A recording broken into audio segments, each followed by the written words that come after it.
High school reunions used to be events, not just gatherings, but moments frozen in anticipation, where people returned years later to answer one unspoken question: what did your life turn into? There was mystery, curiosity, even a little anxiety. You didn't know who leveled up, who fell off, who changed completely, or who stayed exactly the same. That uncertainty was the fuel that made reunions matter. But today, that mystery is gone, and social media is the reason why. The reality is, platforms like Instagram, Facebook, and TikTok have quietly replaced the entire purpose of a high school reunion. Back then, a reunion was your first update in years. Now, it's just a delayed recap of things you already saw in real time. You've already watched your classmates graduate college, switch careers, have kids, get married, go through breakups, start businesses, and even reinvent themselves, all from your phone. By the time a reunion comes around, there's nothing left to discover. It's like showing up to a movie after you already watched every scene through clips online. And because of that, the emotional stakes are gone. Reunions used to carry weight because people were stepping into the unknown. Now, everybody already knows who's winning, who's struggling, and who's carefully curating an image. Social media has turned real lives into highlight reels. And when you've already seen the highlights, there's less desire to experience the full story in person. The curiosity has been replaced with silent observation.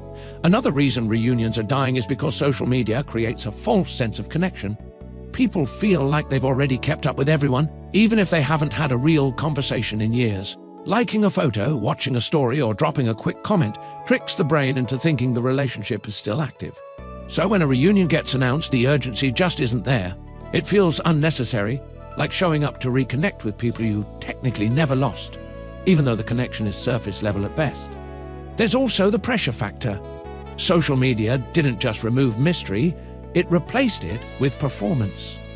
Now, instead of people showing up authentically, there's an unspoken comparison game already in play.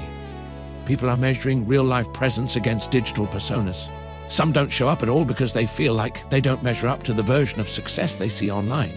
Others don't come because they feel like they've already proven themselves digitally and don't need validation in person. Either way, social media creates a barrier that didn't exist before.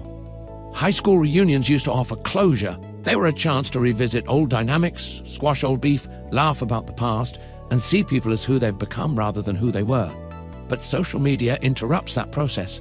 It keeps people stuck in a loop of passive awareness without meaningful interaction. You see people, but you don't feel them.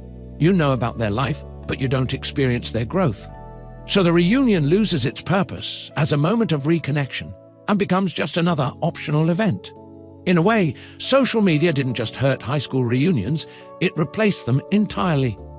It turned what used to be a rare, meaningful gathering into something that feels redundant. Why wait 10 or 20 years to catch up when you've already been watching everyone's life unfold in real time? And maybe that's the real loss here. It's not just that reunions are dying, it's that we lost the art of not knowing. We lost the excitement of rediscovery.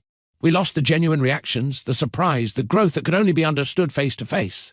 Social media gave us constant access, but in doing so, it took away the magic of the moment.